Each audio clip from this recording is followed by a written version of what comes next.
In Unit 5, we are going to learn about market structures and the role of government in a market economy. And in Unit 4, we learned about perfect competition. And now in Unit 5, we're going to learn about the imperfect market structures. So we're going to take a minute just to talk about what market structures are, like what that concept means, and then what the characteristics of the different market structures that we will study are, just to give you a general overview of the different things we're going to be looking at in greater detail throughout this unit. So market structures classify the level of competitiveness in various markets. So, for example, we learned that perfectly competitive markets have many producers producing identical products, etc., etc. And one example of a perfectly competitive market would be the market for cucumbers that you grow and sell at the farmer's market or something like that. So the cucumber market would be considered perfectly competitive. Other markets in our world are not considered perfectly competitive, and in fact very few real world markets can be considered totally perfectly competitive, because that model doesn't 100% apply to many markets in reality, as we've talked about. So suppose you want to start a business. I'm going to give you a few scenarios on the next slide, and I want you to decide under which conditions you would prefer to start your business. So think about the factors that would play out in your mind, and what things differentiate different business opportunities from one another. So think about, be able to give at least two reasons to justify your selection. Alright, so option number one, if you were going to start your own business, would be to open a video game store in a small town that has many other successful video game stores. Option number two, begin the first and only babysitting service in your neighborhood. Option number three is, oh, it's cut off here a little bit, I see, but it says start a music store in a small town that has two other successful music stores. So you would be the third music store in that small town. And option four is also cut off, but I'll read it to you. It says create a unique clothing line that targets teenagers. So here are your options. Now, as you consider which business opportunity sounds the most appealing to you, many factors are going to play out in your mind. And the factors that influence your decision in which business opportunity you would take advantage of are the characteristics that economists use to describe the level of competition in markets. So let's go back and discuss some of the factors that would play into your decision here. Some responses that I've heard from students in the past are things like, I would choose to start the babysitting service because I'd be the only one in the neighborhood, so I wouldn't have to worry about anyone to compete with. Okay, so you have to think about how many other competitors are out there and how difficult it would be to break in and compete against them. So when there's no babysitting service in existence, it'd be pretty easy to compete against, non-existent competitors. You'd have a lot of power. For the video game store, most people say that doesn't sound like a very good idea because it's a small town, there's many other successful video game stores already, so what makes me think I'm going to be able to take their customers away to come to my store? Some people do surprisingly go for the music store option because there's only two other music stores in the town, and people say, hey, you know what, there's obviously already a following for music because there's two other stores that are doing well. Maybe I can steal some of their customers. Now, something to think about, though, is your startup costs. And a babysitting service is virtually free to start up. I mean, you might want to take the American Red Cross babysitting course and get certified, but it doesn't cost much. You can put some posters up in gas station windows and advertise your business or put an ad on Craigslist, and there you go. But you'd have to spend considerably more money to get your video game store or your music store going, rent a location, buy all the product to begin with.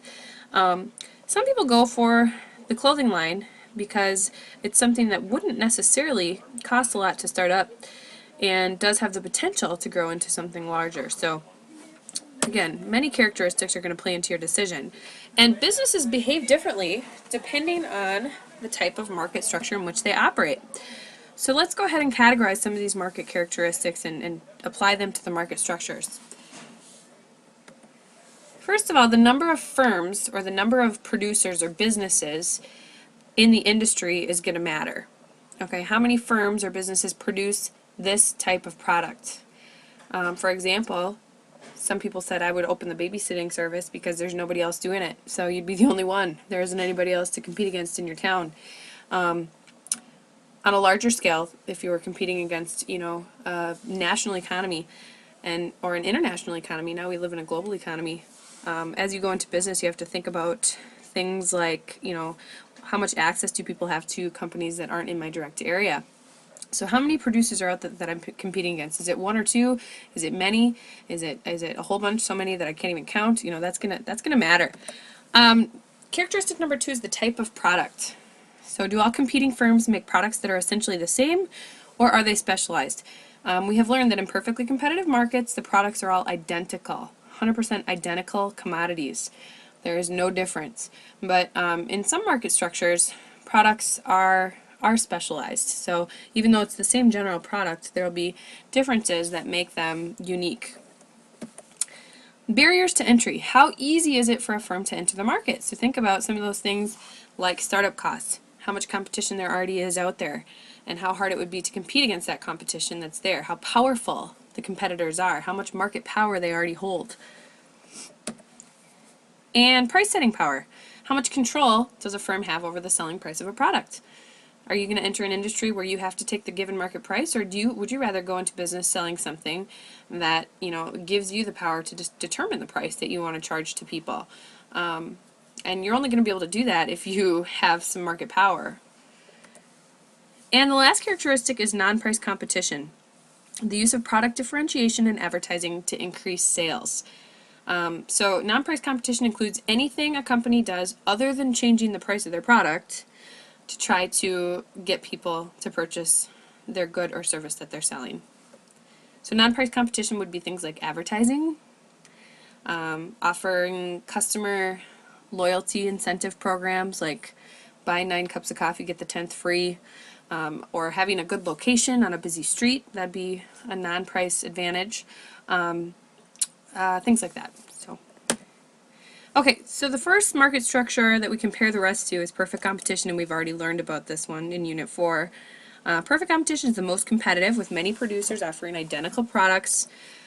Here are some of those characteristics, and there is a chart that you can kind of keep track of how these market structures are similar and different, and this chart is in your unit homework packet. So again, you should be able to fill in the whole row for perfect competition since we've already learned about it, but there are many producers, countless producers, offering identical products, standardized products, sometimes called commodities. There are no barriers to entry. It's easy entry into the market. The firms have no control over prices. They're price takers. The market sets the price. And in perfect competition, there's no non-price competition unless it's done by the industry as a whole. For example, agricultural industries such as the dairy industry, coming out with commercials like milk, it does a body good, or the pork industry saying, pork, the other white meat, or behold the power of cheese, or any of those types of things. So again, examples would be things like the farmer's market, anything in agriculture, and the stock market, the market for foreign exchange. These are the best examples we can give from reality for perfect competition. Let's move on to the opposite end of the spectrum, which is monopoly. Monopoly is a market with one producer offering a product for which there are no good substitutes.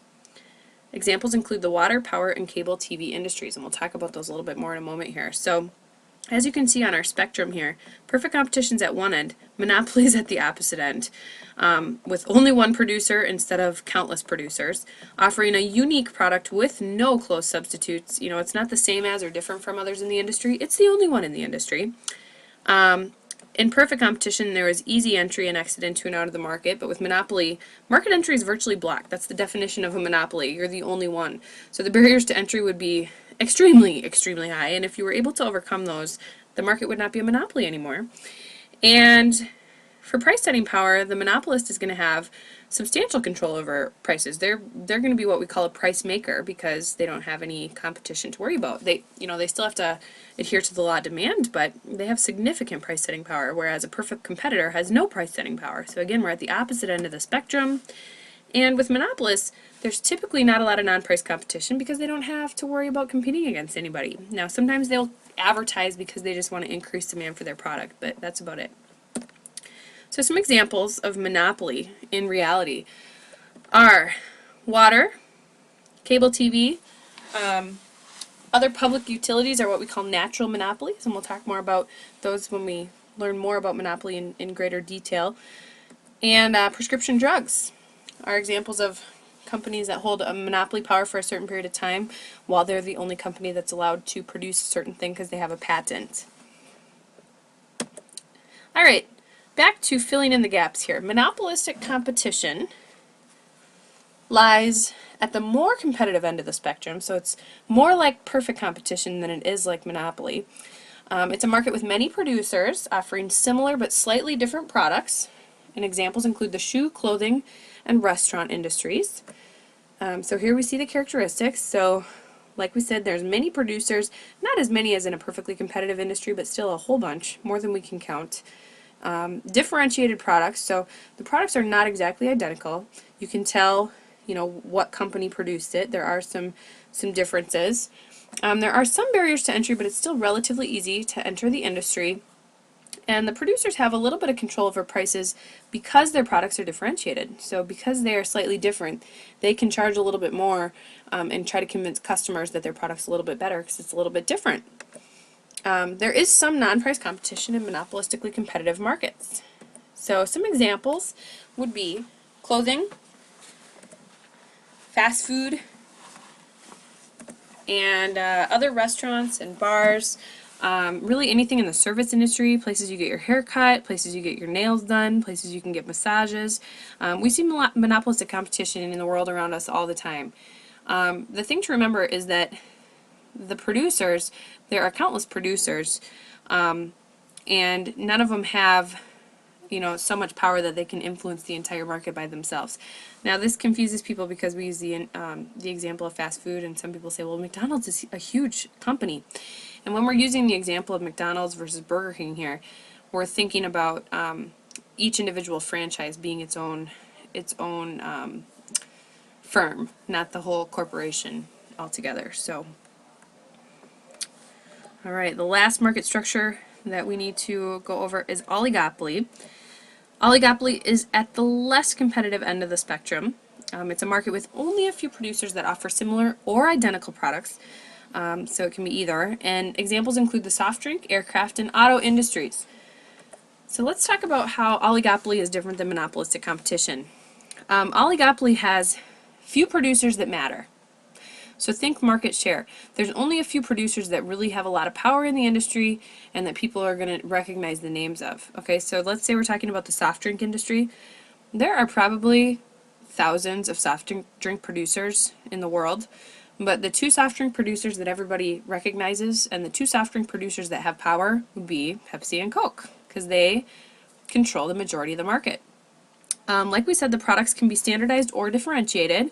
They're going to be differentiated for consumer industries, standardized for more commercial industries, and we don't really discuss too many of those in class, but things like glass or steel, some of those commercial industries are oligopoly. There are high barriers to entry. It's very hard to break in and compete against those producers that have a lot of market power. So, you know, imagine trying to create your own soft drink and compete against Pepsi and Coke. It'd be very, very difficult. You'd have a lot of barriers to overcome to be able to do that. And the producers have some control over prices. They operate with a price leadership system, which you'll read about later and learn about later. And almost anything can happen in oligopoly with just a few players that are in control of the game. And there's lots of non-price competition. The majority of the non-price competition in the world and in our economy is for oligopolistic industries. So we have cars, we have soft drinks, beer, cereal, you know, any industry where there's just a few major producers that control the majority of output. So that brings us to the end of roughly describing the four market structures and how they compare to one another in the spectrum of more to less competition.